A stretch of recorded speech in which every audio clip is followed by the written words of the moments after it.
was coming, and you just got to be my date. Sorry, buddy. I have a date with handsome guy. That is a little bit of Disney's new Pixar animated movie, Elemental, premiering in theaters today.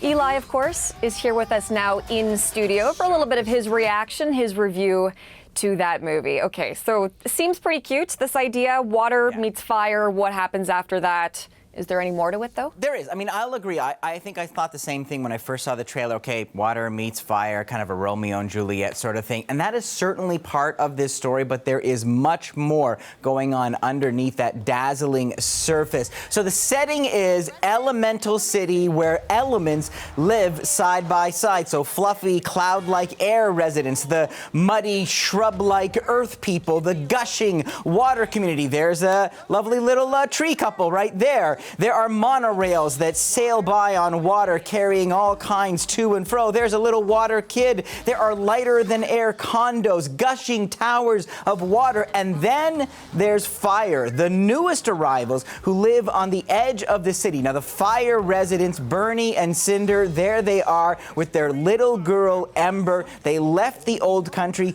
to give their daughter a new life. And Bernie's corner store, the fireplace, has become a community hotspot. Let's take a look.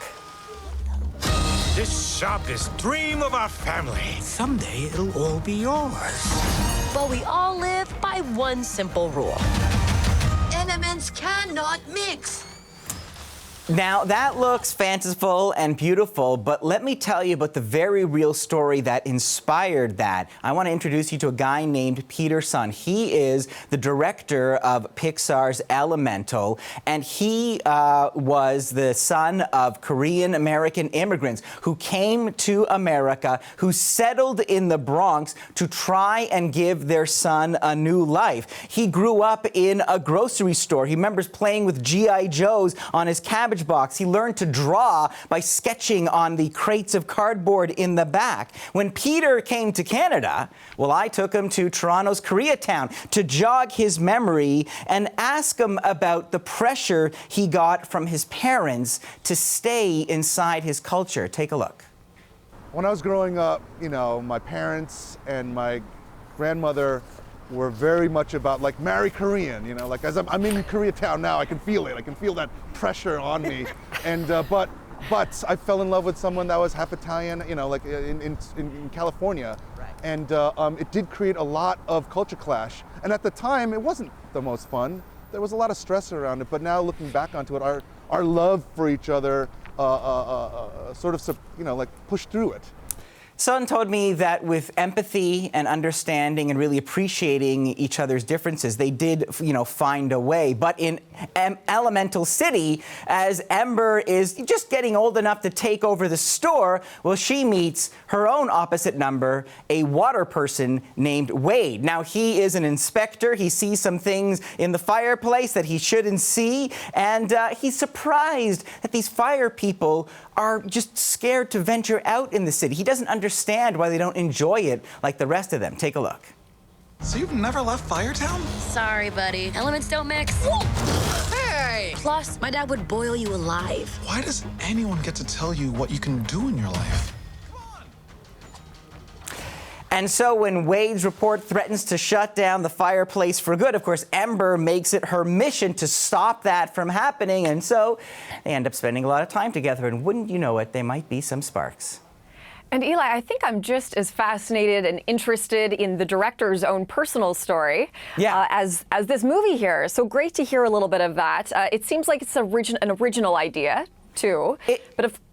Is it? No, it's incredibly original. I mean, we've obviously never seen anything like this. Visually, it's spectacular. And we have very high standards for Pixar. And I think this is another movie where, like, just the technology alone, I mean, they spent months trying to figure out how to get Ember's flame to flicker perfectly, the right level of translucency on Wade so you could see that he's a person. You could see some light pass through him, but not too much. Even the voice acting is on point. Leia Lewis is smoky and runs hot. You see how her color changes as her temper rises. Catherine O'Hara shows up as Wade's mother. But the best Pixar films, and this goes back to what you were saying, Hillary, are about more than just like cartoons and fun. They're about something special, something unique about the human experience. And this is about being caught in your parents' orbit, about carrying the weight of their sacrifice and being afraid to step out of their shadows. It really is the immigrant experience expressed in elemental form. Now, here's the sad part of this tale. The parents that inspired this film for Peter's son, they didn't survive production. They both passed away while he was making this movie. So the movie came out before they could see this final result. But part of aspects of his parents live on in these characters. And I asked him about that and how he feels that there is that little bit of them now that he's sharing with the world. Take a look. It's really emotional. I feel it's trying to honor them in a way. I don't know what they would feel about that ultimately. I know they would be proud, but how do I feel about it? Eli, I don't know. I'm very proud of what the work the team has done, and I hope that they would be proud. But my own feelings is that, like, yeah, I miss them a great deal, and there's a little part of them that will be in this movie forever.